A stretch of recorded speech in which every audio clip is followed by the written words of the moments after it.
Yeah, we on Boss Talk TV. Shout out to E. He the reason you see me. Singer known as Cassie returned to the witness stand at Sean Diddy Combs' sex trafficking trial. This time she was questioned by a lawyer for the hip-hop mogul. She was asked about text messages and emails that she exchanged with Combs over the years during their decade-long relationship. Some of those messages that she was made to read aloud in court were explicit and lurid, talking about freak-offs, those drug-fueled sex marathons that she engaged in with Combs and paid male sex workers. One text message highlighted by defense lawyers showed that Cassie was initiating a particular freak-off occasion, not Combs. As Cassie read increasingly explicit text messages, one woman shook her head from side to side.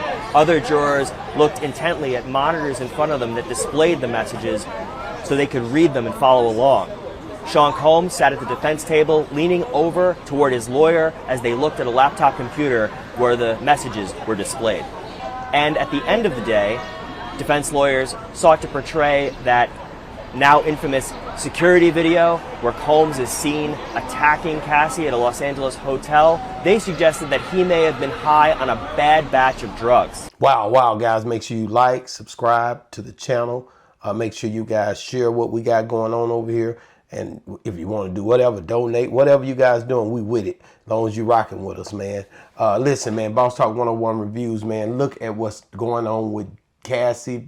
She's on the stand now. The defense now is pretty much cross-examining her from what she had already been examined last week or earlier this week. And the thing you got to realize is it's tough, man, because now she's having to recant some of the stuff because they're now catching her in situations where she's saying things that are contradictory to what she told the government, the prosecute side. So we about to get all the way into this, man. OG, what's going on? You there?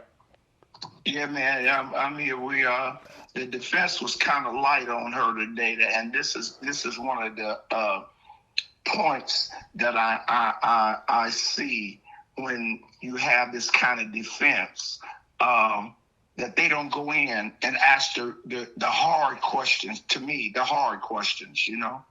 Yeah, I think they basically use the strategy of being sympathetic because she's pregnant, because she's been taking multiple breaks during the phase of this trial. So basically, as she's been on stand, she's been taking breaks. They've been asking for breaks.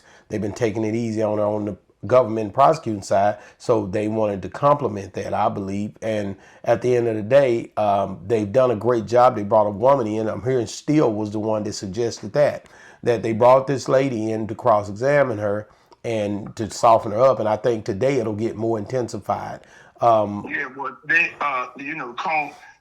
the attorney that cross-examined her, Anna Estevao, tried to establish that there was a loving relationship between the pair, and Ventura anticipated and planned some of the freak-offs.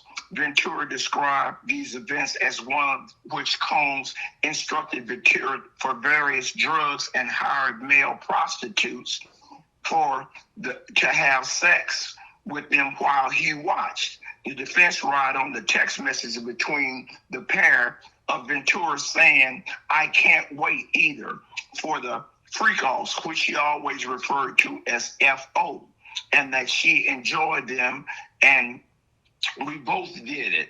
The text also referred to Ventura picking the rooms, supplies, and escorts, you know, and one of the key situations to me here, you know, when they referring to drugs, my question would be to Miss Ventura, not Miss Ventura, Cassie, the Casper.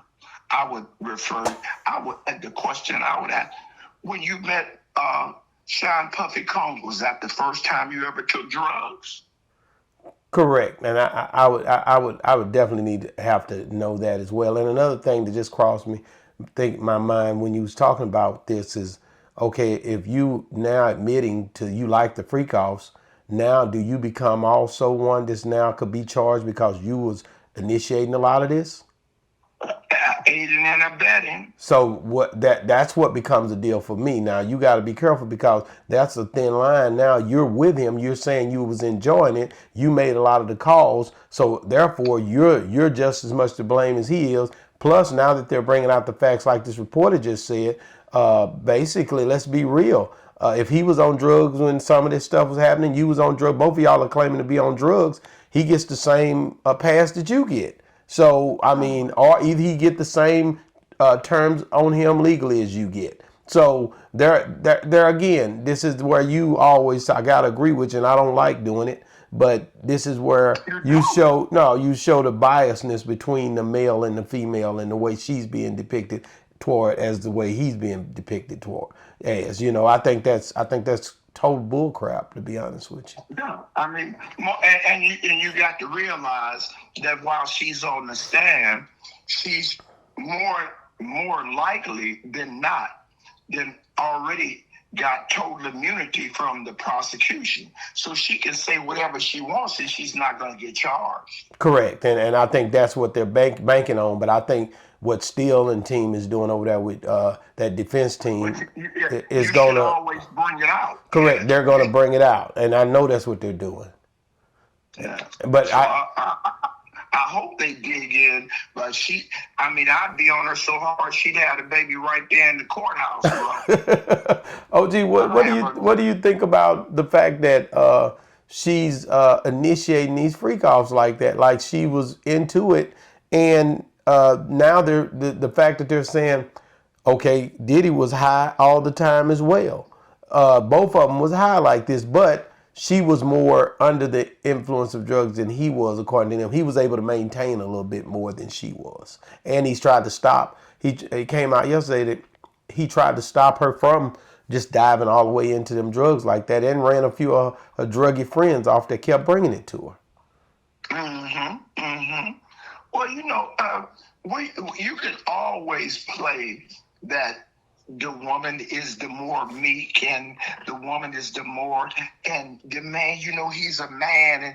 But it's always in history, the woman is always the dominant. In the lion's world, the king of the jungle, the woman is the one, the lioness is the one that goes and gets the food. She maintains the house. All he do is roar. So when they give us all this strength, like I said yesterday with reality TV, when we grow up as children, we are we play cops and robbers. They start off playing house and taking care of emotional things. That's their nature. So when it's certain types of women, and it's certain types of people. It's some women, just like reality TV said yesterday, they couldn't have made her do that. She'd have just stopped. You can never rape the willing. So all the things that she did, you find that kind of woman that meets your appetite. And, Puffy is not the sharpest tool in the shed. He was created by white America. You can look at him. He was probably in special training at school, so he ain't the brightest, So I can see where in his initiation of power, he could be manipulated. He had been manipulated by a couple of women. And he, like I told you before, we did a segment before, that he's the king of sloppy seconds. He takes everybody else's girl. Wow. I want to read this about what the attorney said. Combs' attorneys referenced Combs having withdrawal symptoms from the opiates. The defense questioned Ventura about Combs' state of mind during some of the violent episodes, but did not explicitly link the two. In opening statements, Combs' attorney admitted Combs' wrongdoing in 2016 video released last year by CNN. Combs is shown following Ventura down the hallway of a hotel, throwing her on the ground, kicking and dragging and hitting her. On Thursday, Ventura said the two used drugs extensively throughout their relationship, and Combs tried to get them to stop on several points, but never through a rehabilitation facility. She added he would often go through withdrawal symptoms such as irritable, but did not know whether he was inebriated during the incident shown in the hotel video. How would she not know then when she knew all the other times, or she's able to explain all the times when he was having episodes? Mm-hmm.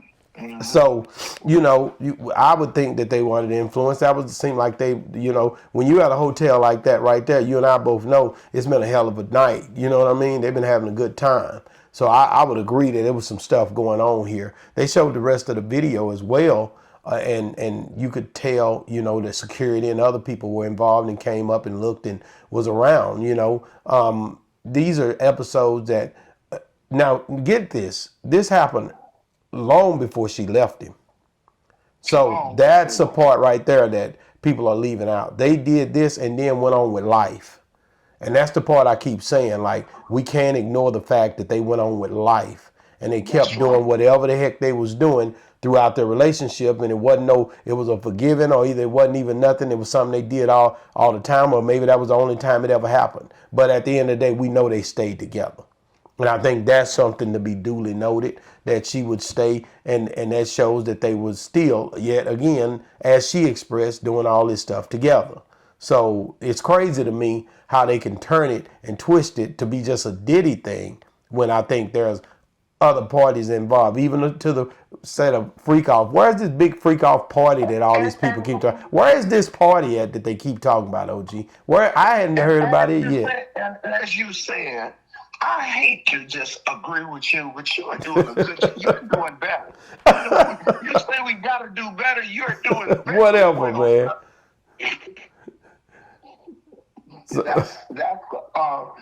That's an amazing point that you bring out, that should be brought up, that this was continuous, and you can say what you want, but it was a toxic relationship from the beginning, and that's not illegal. You know, I'm not being charged with being a bad boyfriend. I'm not charged with being under the influence of drugs. It has nothing to do. We haven't brought out anything about transporting, and everything that is said so far, you initiated. You got the escorts. You got the drugs. You got the baby oil. That's real talk. Oh, I got it under your instruction. Prove it. We talk about it. Yeah. You know, so it's not what you know, it's what you can prove. Well, she went back on a lot of stuff she had said the previous day in court yesterday, and they made it seem like it was nonchalantly done, but that's going to weigh heavy on a jury that's just sitting there watching. You just said this yesterday. Now today they show you what you said, and you say, "Oh, I just be saying anything." Well, or I just didn't know what I said, or I definitely wasn't forced to do this or that. You're making yourself discreditable by saying these things, and I think that helps the Diddy case tremendously. Now, I don't know what they're coming with next week, but this Cassie thing, if this is the biggest thing they got, I think the defense is pretty much debunking this whole situation by showing that she was definitely involved, and she was not only involved, but she initiated a lot of it. Mm-hmm. So that's the crazy part, where you wouldn't have seen that coming. I thought I was going to see something about him being at a party with a lot of different women and men. I'm not seeing that right here. They got one individual escort, which she and him and all these other people had relationships and knew each other and were having calls and everything else. And there's no crime against them having fun and doing whatever they feel to do together. Nobody else is going to jail for that. The hell, if that was the case, everybody would be in jail. A lot of people. No, 85% of you, these niggas out here. 85% of these people out here have been out with these different women, including you, because I seen you in something going on in Vegas one time.